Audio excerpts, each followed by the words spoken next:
On my left-hand side is the birthplace of Edward Carson, who became the leader of Ulster Unionism and transitioned from his place of birth and residence here in Dublin up to Belfast, both ideologically and geographically. And on my right is number 6 Harcourt Street, the headquarters of Sinn Fein, the Sinn Fein Bank, and at one stage during the Irish War of Independence, the office of Michael Collins, both in his role of Minister for Finance and Director of Intelligence in the IRA. So here we have two of the leading figures diametrically opposed against each other in how the future of Ireland is to play out. And in many ways, these two buildings, so close together, are the origin point for a divide in the country. In effect, this was the breakup of the United Kingdom. What we see here is the crumbling of empires and the creation of nation states. The issue for Ireland is that that's really something that's only occurring in the vanquished powers. For Britain, they're not going to relinquish territory. On the eve of the First World War, there were two armed paramilitary groups ready to defend themselves against Home Rule or to ensure its implementation. Increasingly then, Ireland is relying on an indigenous uprising and a struggle within the country itself for independence.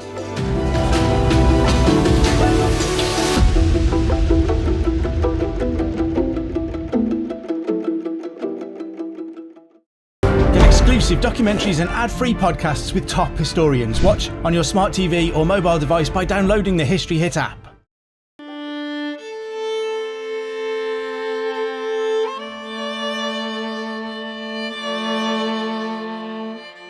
Some of the immediate context that we have to bear in mind when setting up the Irish Revolution is that there had been a long, slow social revolution that precedes it. The early 20th century is a period of great political ferment in Ireland. There are a number of political movements. There was a national movement which was seeking greater autonomy for Ireland within the United Kingdom, or even separation as a republic, as some wanted. And international movements like the suffrage movement were also growing in interest in Ireland, as well as Irish women sought to have a say politically through election to Parliament and the right to vote. The Labour movement was active to seek better working conditions. The 1903 Land Act, sometimes called the Wyndham Land Act, really creates an emerging Irish middle class, which in some ways we could see as being socially conservative, because now they own the land they till. There was a growing cultural movement with a great interest in the revival of the native Irish language, in Irish sports and also in Irish theatre. And that fed into this growing sense that the Irish were different from the British, and that all fed into this demand that Ireland would in some way be separated politically from Britain. So this slow social revolution that precedes the political revolution completely upends Irish society.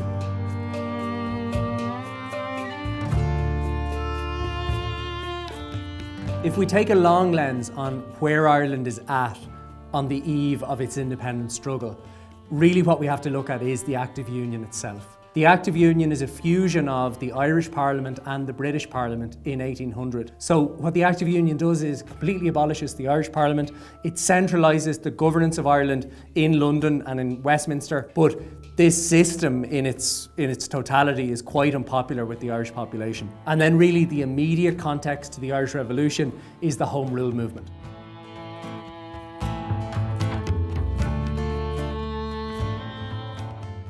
Now, what is Home Rule? Home Rule is a demand for a devolved Irish Parliament. The question of Home Rule for Ireland went back to about 1870, but on the eve of the First World War, between 1912 and 1914, the question of Home Rule for Ireland was the dominating question of domestic British and Irish politics. So from the 1870s onwards, what we have is a population where essentially 3/4 of the population vote for Home Rule candidates.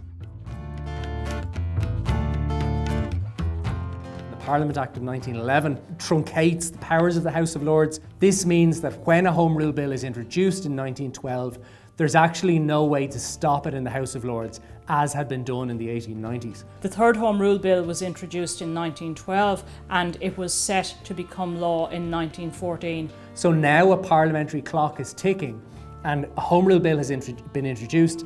It has the majority in the House of Commons and it can't be stopped in the House of Lords. It can only be delayed. But of course, in the intervening period, the First World War had started. So while Home Rule was passed in theory, in practice it was suspended until the end of the war. This means that objection and opposition to Home Rule move outside the constitutional and parliamentary space into the paramilitary space. And across Europe at Sarajevo, Archduke Ferdinand walks to his destiny. And Europe is at war.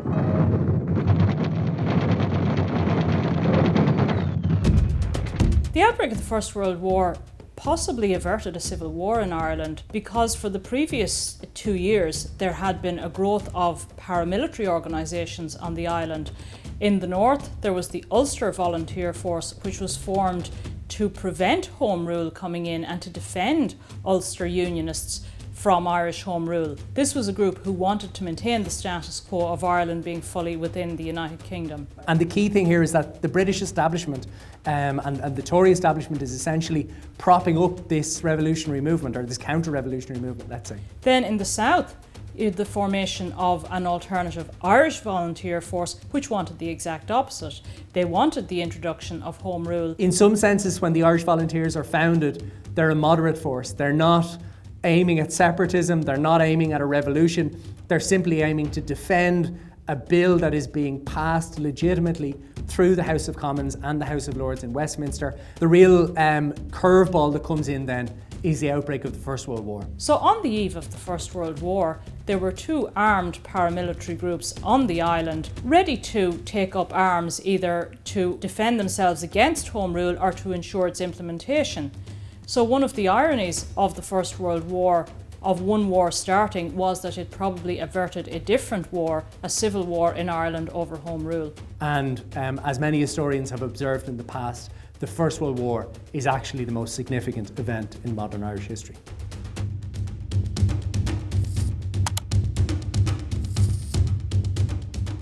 Ireland on the eve of the First World War is a country that is genuinely teetering on the edge of civil conflict. The First World War was also the opportunity that physical force Irish nationalists had been looking for some time. The saying at the time was that England's difficulty was Ireland's opportunity. Not only do we have an armed unionist militia that now numbers 80,000 personnel that are pledged to defend the Union and are actually in opposition to the British Army, who they fear are going to suppress them. We also have a nationalist militia that by the summer of 1914 has grown to 180,000 volunteers or personnel. So we've got these two private paramilitary armies that are pledged to either the defence or the opposition of the Home Rule Act. So these factors mean that Ireland is deeply politicised, but that politics is not occurring in Parliament, it's occurring on the street. This situation really means that the British government is more worried about the Irish situation than it is about what's happening in Sarajevo or in Berlin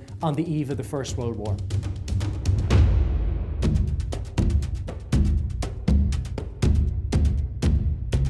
Prime Minister Asquith is getting sleepless nights, and he's realising that in Ireland the population is completely primed for the defence of a big battle of ideals. And this is where Ireland fits into a wider zeitgeist. And this is that surplus weapons, the breech-loading weapons which had changed the face of Europe in 1870 with the Franco-Prussian War, are now obsolete. And as the modern armies of Europe are equipping themselves with magazine-fed bolt-action rifles, they now have this glut of surplus weapons.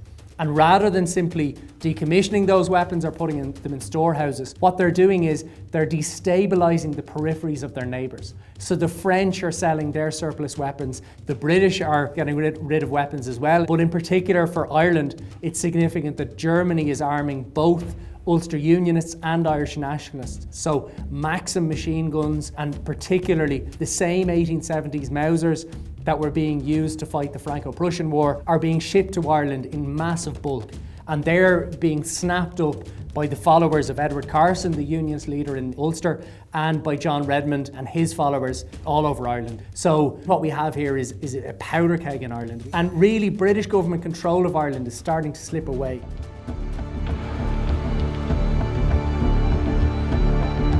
The plans for the Easter Rising were drawn up by a small group of men, the Military Council of the Irish Republican Brotherhood.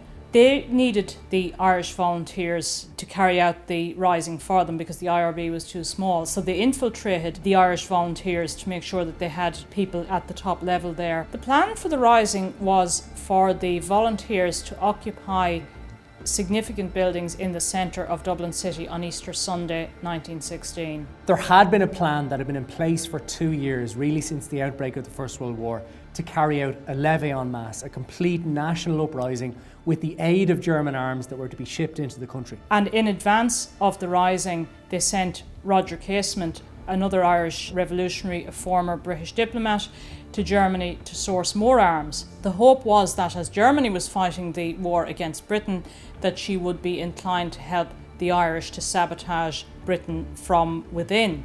But Casement's plans were discovered by the police when he tried to land in Kerry on Good Friday morning, and the ship carrying the guns, rather than be captured, was scuttled, and Casement, when he landed, was arrested. Because of a naval intercept, because of the fact that the leader of the Irish Volunteers realised he'd been duped by these secret cabal of Irish Republican Brotherhood revolutionaries who were working under his command, the revolution that's meant to occur on Easter Sunday of 1916 is cancelled.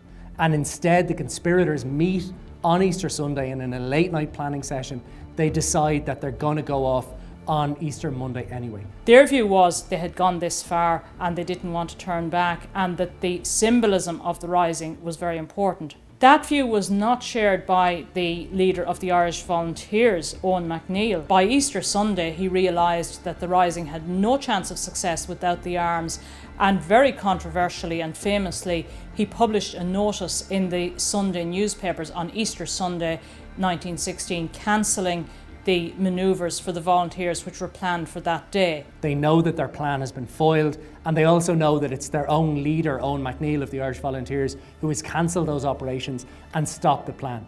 And they say, look, we're about to be all rounded up and arrested anyway, we might as well go off even if it's half-cocked, but that they will go ahead the day after, and the revolution will happen at noon on Monday the 24th of April 1916. So the Easter Rising, having been planned as a national affair, ends up as being quite Dublin-centric.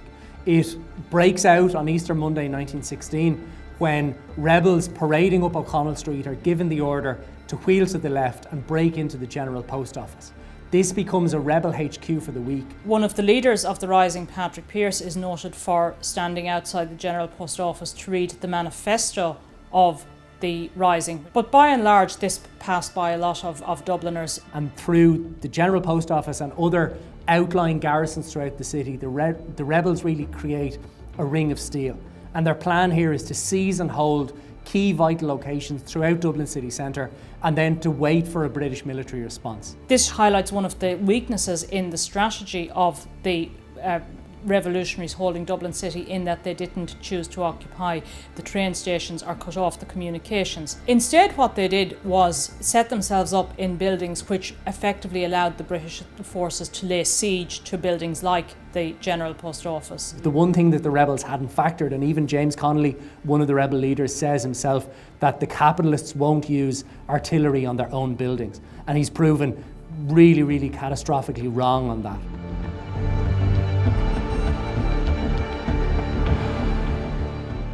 So this is the site of Liberty Hall, now a skyscraper, but back then the headquarters of the Irish General Transport Workers Union and of the Irish Citizen Army. Despite their numerical insignificance, the Irish Citizen Army was a key factor both in how the 1916 Rising was planned and how it played out. The proclamation of 1916 is printed in this building. Their Commandant General, James Conley, operated from this building, and it was really through the work of Conley that the rising happens when it happens. So when the rising breaks out, lacking a better target, a gunboat is sailed up the Liffey and it takes aim at this building, not because it is occupied by rebels at the time, but because it is synonymous with and represents the cause of rebellion and dissent against both the British regime in Ireland and the British war effort in the First World War.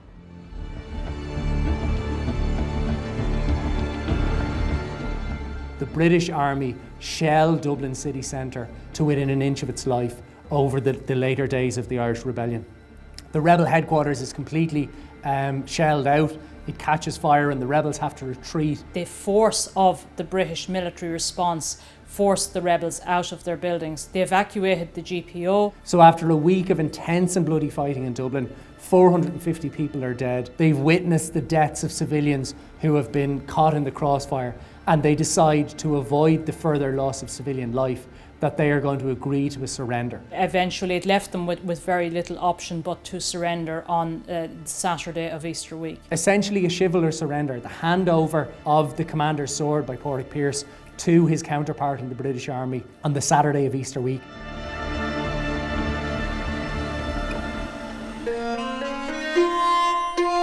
We're on the Lower Ormore Road in Belfast, and behind us is a mural to the Carr family. Depicted on the mural are the sisters Elizabeth and Nell Carr, who were members of the women's revolutionary organisation Coleman and were involved in the Easter Rising.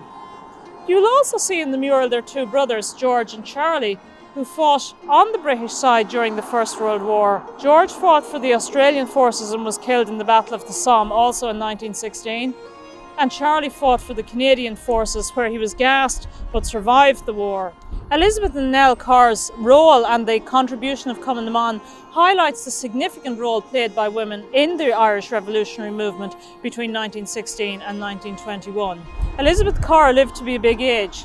When she died, just after the age of 100 in 1987, she had received a telegram from the Queen congratulating her on reaching her centenary, but being an Irish Republican, it is said that she didn't receive the telegram with any great enthusiasm.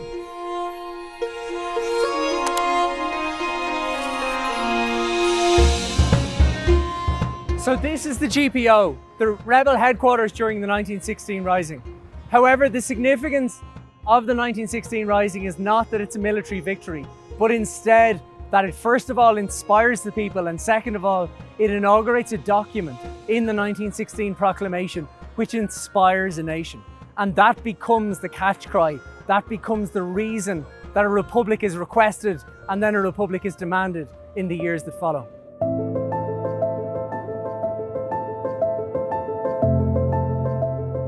What we have to remember about the 1916 Rising is that it was universally unpopular among both the population of Dublin and in the general population across Ireland when it was happening. The British response turned it into a longer-term success. So the two most unpopular things that happened in the aftermath of the 1916 Rising is one, martial law is declared, not only in Dublin where the majority of the fighting happened, but also in districts across Ireland where no conflict occurred. So the public opinion shifts as a result of this. But secondly, the British government, rather than showing magnanimity, line up the rebel leaders against a wall and start to shoot them. From the British perspective, what the Irish rebels had done was treason in time of war, exacerbated by the fact that they had assistance from Germany. But more importantly, the manifesto of the rebels themselves, the 1916 Easter Proclamation, specifically referenced this. It spoke about the assistance given by their gallant allies in Europe. And that one line was largely responsible for sealing the fate of the 7 men who signed the proclamation. They hand out over 90 death sentences, and ultimately 15 of them are carried out in the week following the 1916 Rising. So this creation of martyrs out of people who had staged a rebellion, had destroyed the principal city in Ireland at the time, this is what starts to change public opinion. We're at the James Connolly Visitor Centre on the Falls Road in Belfast. This was the last family home where the entire Conley family lived together. 2 of his daughters, Ina and Nora, were very involved in Coleman and the revolutionary organisations in Belfast and were involved in the Rising alongside their father in 1916. Conley had been badly wounded during the Rising and wasn't able to stand up to be shot by firing squad. Instead, he was propped up in a chair. And that image, to many Irish people, epitomised what they saw as an extremely harsh response by the British authorities to the Rising, and that in turn contributed to the change in public opinion.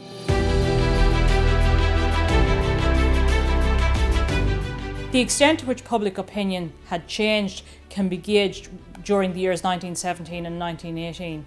A series of by-elections held during those years showed that political opinion was changing in Ireland and the electorate was starting to support the Sinn Fein party, which favoured a republic and complete separation and did not think Home Rule was enough. The demand, as mentioned previously, had been for Home Rule and devolution for over 3 decades, and that immediately shifts to a demand for separatism. Sinn Fein was looking for greater autonomy for Ireland, but using the Crown to unite the two countries. After the 1916 Rising, the Sinn Fein party is a husk that is there to be taken by the rebels. And because the Sinn Fein party and the word Sinn Fein had been so associated with the rebellion, then the surviving revolutionary leaders from the 1916 Rising take over the Sinn Fein party.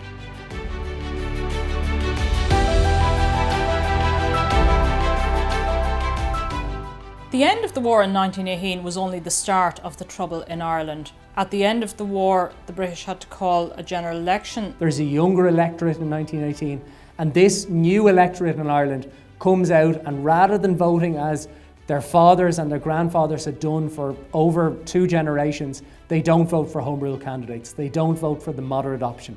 In the 1918 general election, the Khaki Election, as it's called in Britain, just after the First World War ends, in Ireland, the population in 3/4 of the country votes roundly for Sinn Fein. Sinn Fein had a massive landslide in that election, taking 73 of the 105 Irish seats and reducing the previously strong Irish Parliamentary Party to a rump of 6 members. And what they're voting for in Sinn Fein is unclear, but it would seem that they're voting both for a republic and they're voting for revolution.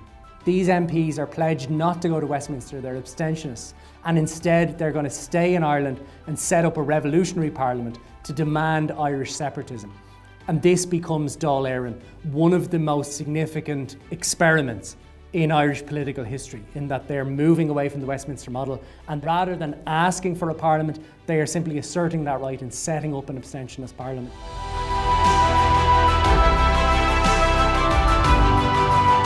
With the First World War ended, the 1918 general election gave the mandate retrospectively to the rebels of 1916, and the Sinn Fein abstentionist policy was first articulated here at the Round Room of the Mansion House.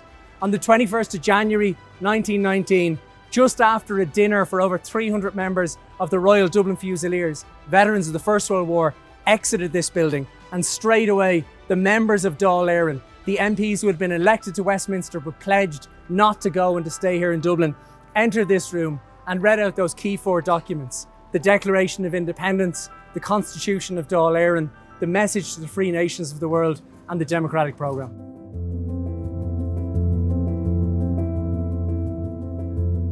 Two events happened simultaneously in January of 1919. A revolutionary assembly meets in Dublin, the first meeting of Dáil Éireann. Dáil Éireann went about establishing an alternative government in Ireland with its own parliament, which was driven underground fairly soon after it was set up by the British, but still managed to operate, its own civil service, its own court system. They sign a Declaration of Independence. They send out an Appel aux Nations, or a declaration to the free nations of the world, and they also inaugurate a democratic programme. It will start to take over the functions of the British state in Ireland.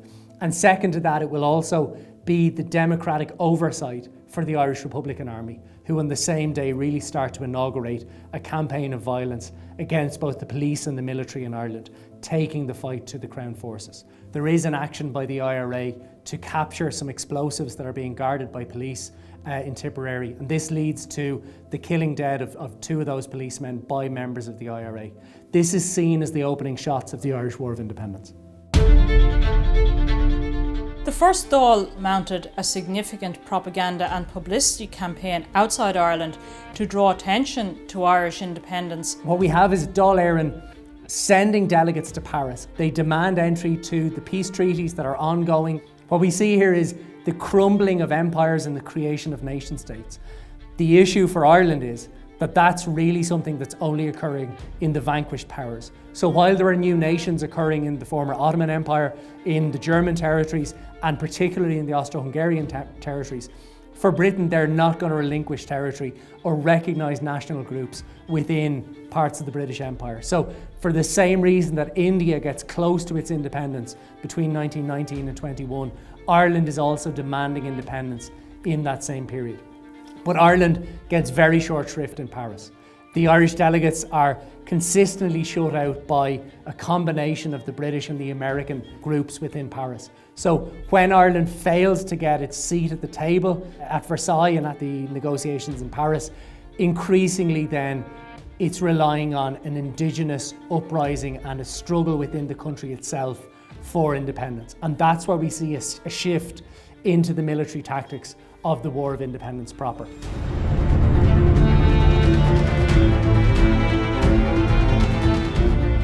This building, number 6 Harcourt Street, served many purposes. It was at various times Sinn Fein's headquarters, the Sinn Fein Bank, but at an early stage in the War of Independence, it was the office of the Minister for Finance, Michael Collins. And in one daring escape, he managed to exit the building in the middle of a raid by Crown forces when he was alerted to the fact this was coming and escaped through the roof. So this is the clandestine nature of Dáil government. People like Collins were able to conduct both a counter-state and a secret army here in the centre of Dublin, at the heart of British administration in Ireland.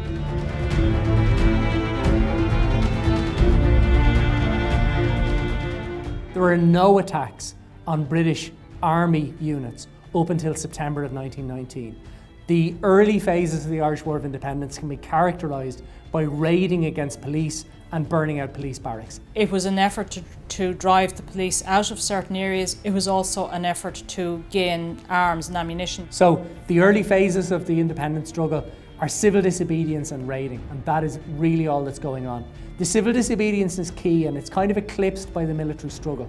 The Irish population, or let's say the nationalist section of the Irish population, are slowly shifting in their allegiance from the British Crown towards the new counter-state that is being established by Dáil Éireann. These kind of local boycotts, so publicans who won't serve Crown forces, railwaymen who won't allow British material de guerre or personnel onto their trains, these are the way that the Irish public actually reject the British state in Ireland. Concurrent to that, we have increasingly bold actions by the IRA. The British government had been distracted for much of 1919 negotiating the peace settlements. So it wasn't until the summer of 1920 that the British government realised how serious the situation in Ireland was. And this led to them undertaking a number of different policies to try and get Ireland under control. And the fateful decision by Lloyd George's government in early 1920 is to meet terror with terror. And this is where the infamous Black and Tans start to come into the frame. The Black and Tans is a name that we give to this organisation simply by the nature of their uniforms. They were given a mixture of tan, as in British Army khaki, and then the black or very dark green uniforms of the Royal Irish Constabulary.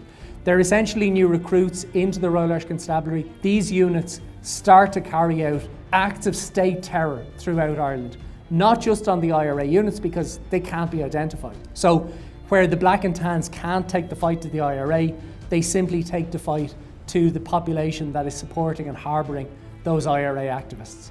So what we see in 1920 is Black and Tan units in a rather lawless fashion going around abusing the civilian population, burning down creameries to deny the functioning of the economy to the locals, the use of arson and ransack as a tactic.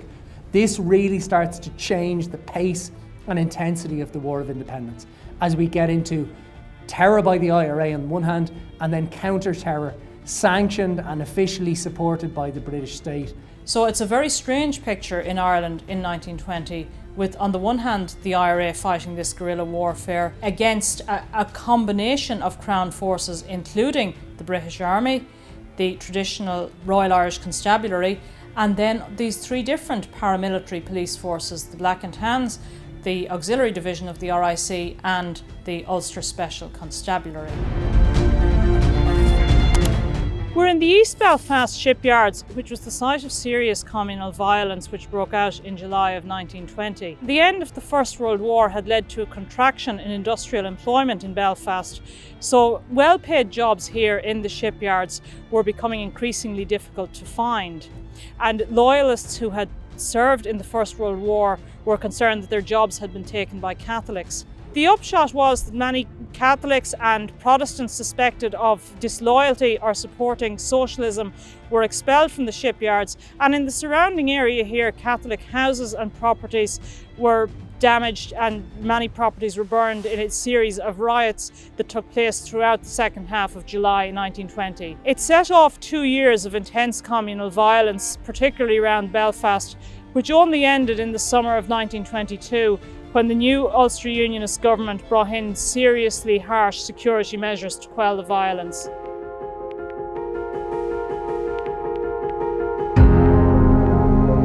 Probably one of the most infamous and bloody days across the entire War of Independence is the 21st of November 1920. This is a counterintelligence operation that is carefully planned and expertly executed by hand-picked members of the IRA who were ultimately under the control of the Minister for Finance and the Director of Intelligence of the IRA, Michael Collins.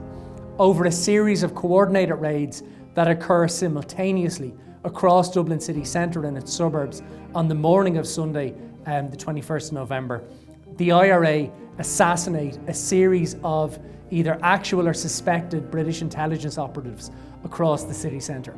Most of these men are attacked in their homes or lodgings, some of them in their beds, some of them while they're shaving. And this leads to a massive reaction, one might even say an overreaction by the Crown forces in Ireland. The nature of the reprisal that occurs on Bloody Sunday 1920 is such that it is of a scale unimaginable. The British sent the Black and Tans to a football match taking place in Dublin later that day. This is a Gaelic football match which was held at the Gaelic football grounds in Croke Park. The idea appears to have been to look for Republican suspects.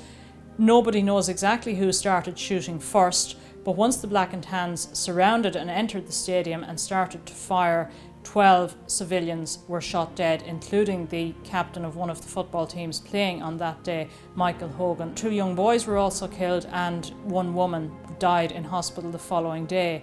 So this serious loss of civilian life has done serious damage to Britain's reputation. We can compare this to what happens at Amritsar in 1919.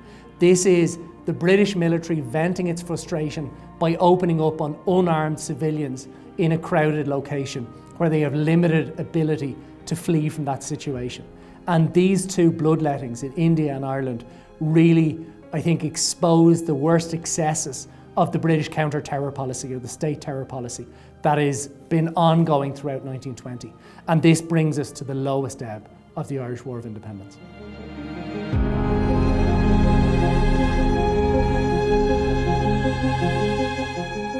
November 1920 had seen a very significant increase in the violence of the War of Independence in the South in particular, and this led the British to introduce martial law in parts of Munster where the IRA campaign was at its height. One of the incredible things about the Irish independence struggle and the War of Independence is how long the British government resists declaring martial law in Ireland. The key thing here is that Lloyd George has to appear as a peacemaker in Paris, and to do that he can't officially wage a war in Ireland. So this is constantly being made a police action. The Black and Tans are ordinary members of the Royal Irish Constabulary, and the auxiliaries are an auxiliary division to the Royal Irish Constabulary. However, this vision of Ireland as being simply a murder gang or a criminal conspiracy fighting against police is no longer tenable by the end of 1920. From this point onwards, by declaring martial law, Britain is acknowledging the war that had been there all along since January of 1919. The British Army and the British forces, the auxiliaries, the Black and Tans and the RIC, they're now at war officially with the IRA. And this changes the situation drastically. As that martial law extends across the rest of the country slowly but surely, we see a situation where the war enters a new phase of intensity.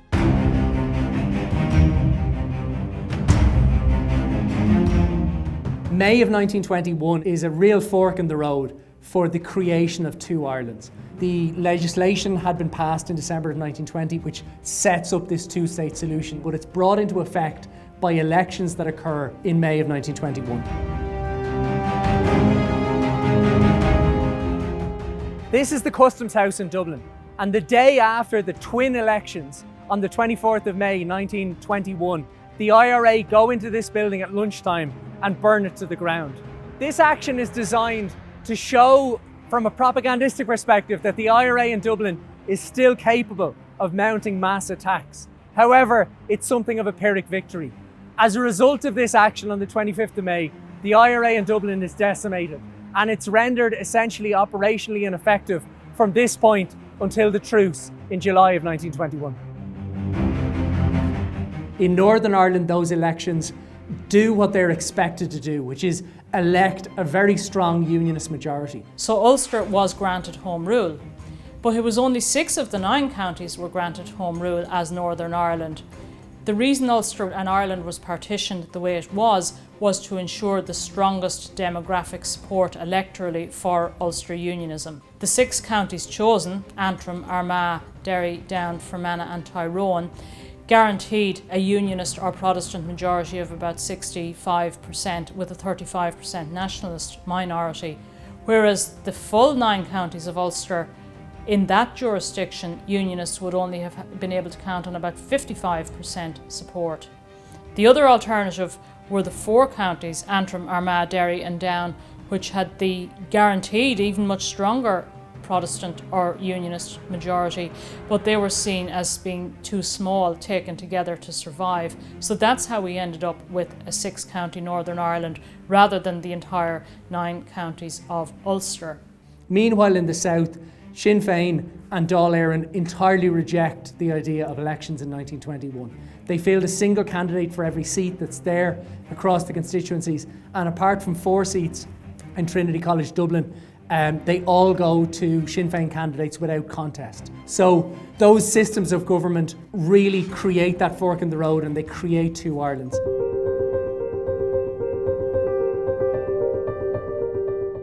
We're in the grounds of City Hall in Belfast, where on the 22nd of June 1921, King George V and Queen Mary came for the inaugural sitting of the Northern Ireland Parliament. That was the new Parliament set up for the Home Rule Northern Ireland. It was very unusual for the monarch to come to open a regional Parliament, so this was a great occasion for Unionists. We see the centre of Belfast was decked out in flags and bunting. There was a lot of concerns for the safety of the King, because Belfast in Ireland was still a very violent place in June of 1921. The words spoken by the King on that day are seen as having great significance. And he also appealed to Irishmen to reconcile and to end the violence. And within 2.5 weeks, the truce was agreed in the War of Independence. And the King's speech on that day is seen as an important landmark in leading to a peaceful settlement in Ireland in July 1921.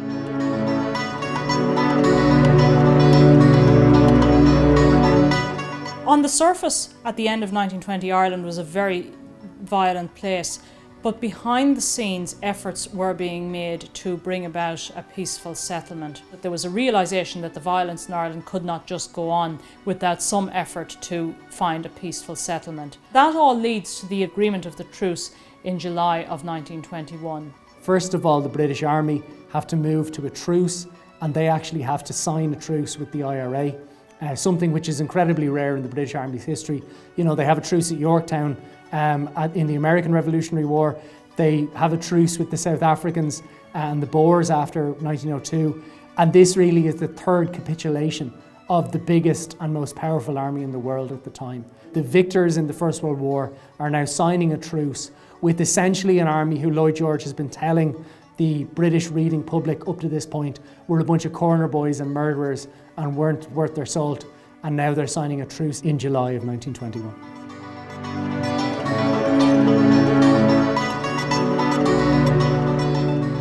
With the opening of the Northern Irish Parliament at the end of June 1921, it allowed attention to focus back south. And it was here at Dublin's Mansion House on the 9th of July 1921 that representatives of the IRA and the British military in Ireland signed and concluded a truce, which brought an end to almost 2.5 years of hostilities that had torn both this city and the country apart.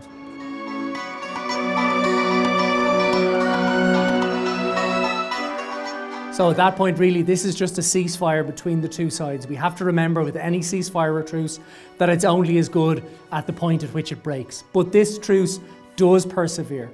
And Home Rule was no longer going to be enough for Southern Ireland, so a process started after the truce which would lead to the Anglo-Irish Treaty and a very different form of self-government for Southern Ireland at the end of 1921.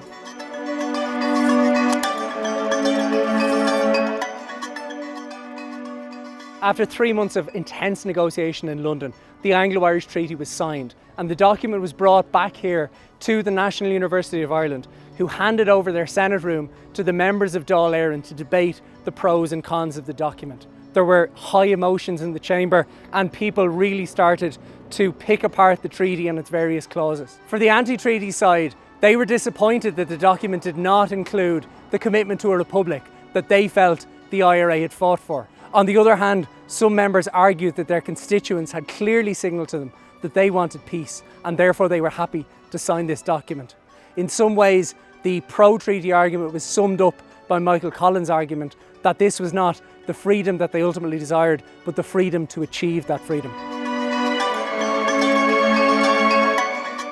Ultimately, when it came to the vote on the 7th of January, what the Speaker of the House, Owen MacNeill, who had founded the Volunteers back in November of 1913, said to the deputies was that the choice between them was signing this document or returning to what Lloyd George had promised, immediate and terrible war. And many deputies signed out of the desire not to see the merits of the document, but to avoid a return to conflict.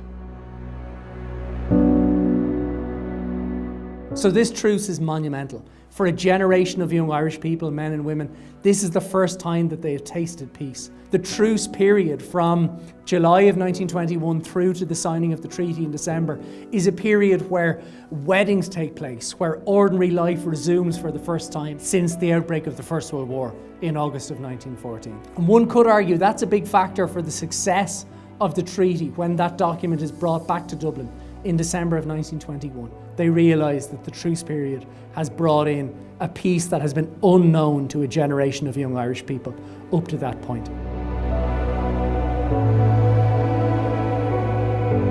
And interestingly, when Dáil Éireann were using Irish terminology, one of the terms they used for the Irish Republic is Saoirstát Éireann. And Lloyd George said, "What's that mean in English?" And he says, Saoirstát Éireann, it means the Irish Free State. And he says, well, fine, let's go with the Irish Free State. So these linguistic anomalies or ambiguities are used by Lloyd George to negotiate the Irish representatives and delegates from a position of demanding a republic into slowly accepting a Free State. So what does the Irish Free State mean and what does the Irish Free State achieve for Ireland? It doesn't achieve the republic that had been fought for. It doesn't achieve the removal of the crown from Ireland, but it does achieve Ireland's own parliament, control over Ireland's finances, the creation of an Irish army, which was never in the Home Rule Bill in 1912. And apart from some treaty ports, it means the entire exit of the British military forces from Ireland, the disbanding of the Royal Irish Constabulary, but the creation of an indigenous Irish police force. So these are what are won through the Irish Free State. What does this mean for Britain? First of all, it means the breaking of the Union. The Union that had begun in 1800 is completely taken apart. And Britain has to, I suppose, accept that Ireland, its first ever colony, going back to the Norman invasion in the 12th century, is now reduced to 6 counties in the northeast of the country. In effect, this was the breakup of the United Kingdom. The United Kingdom lost 25% of its land mass and 7% of its population when the 26 Irish counties became effectively independent as the Irish Free State. Neither the establishment of Northern Ireland or the Irish Free State ended the violence, however. In the Irish Free State, Republicans opposed the treaty because it didn't grant complete independence and retained the King as head of state. And this eventually led to armed conflict between the new Irish Free State government and anti-treaty Republicans in the Irish Civil War between June 1922 and May of 1923. Similarly, in Northern Ireland, the new Parliament, the new government, faced considerable opposition from the minority nationalists within Northern Ireland who felt they were abandoned within this new unionist-dominated jurisdiction. The violence, which had started in 1920, largely went on unabated for about 2 years and only came to an end in the summer of 1922. So it's important to remember that the political settlement of 1921 did not bring peace to Ireland for another 2 years.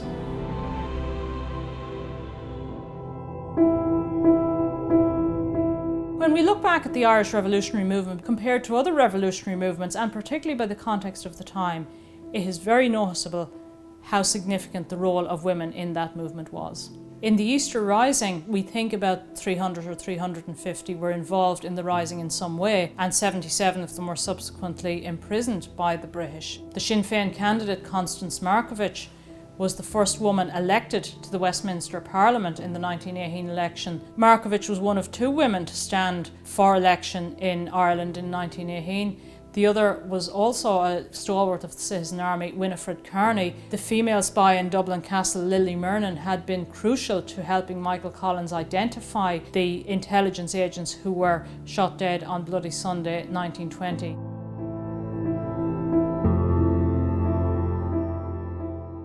The impact of partition on the wider United Kingdom is not one that I feel is recognised even to this day. If we go back to 2016 and the Brexit negotiations, it seemed to be a surprise to many in the United Kingdom that the United Kingdom shared a land border with another country. If we look at debates going on at the moment about Scottish independence, there is precedent for the Union being broken up and a part of the Union leaving. It wouldn't be the first time it ever happened within the structures of the United Kingdom. It happened 100 years ago in Ireland as well. So we're looking here this year at the centenary of Northern Ireland, and the question which many people are asking is, will Northern Ireland live to see another significant milestone in its history? And I think the Irish example from 100 years ago is a very useful case study in understanding nationalism and the desire for self-determination. The other thing Britain really has to do here is it has to redefine what empire means. The term empire persists until 1926, but for the first time in the treaty document, we see mention of the word Commonwealth. And that principle of equality between Commonwealth members really begins with the Anglo-Irish Treaty. The forcing by the Irish delegates onto Britain of saying, you know, we simply can't accept being in an empire. One of the things we fought against was imperialism. And Lloyd George's solution to this is to redefine empire into Commonwealth. And that's going to have profound impact, not just for Irish people, but for Canadians and Australians and white South Africans, ultimately black South Africans when it comes to the 1990s. But ultimately, I think this is a really important moment for India and a lot of the colonised people, because creating a Commonwealth of Nations and creating an Irish Free State, a precedent is set in terms of British colonialism and imperialism there. This is moving away from the kind of settler decentralisation or the settler devolution that we see in Canada and Australia and South Africa into the handing over of a component of the British Empire to its indigenous people in the 26 counties of the Irish Free State. And that's a moment of significance, not merely in Irish history, but in world history.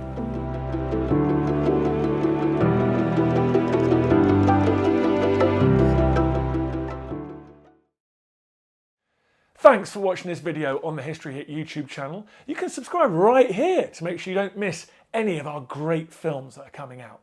Or if you are a true history fan, check out our special dedicated history channel, historyhit.tv. You're going to love it.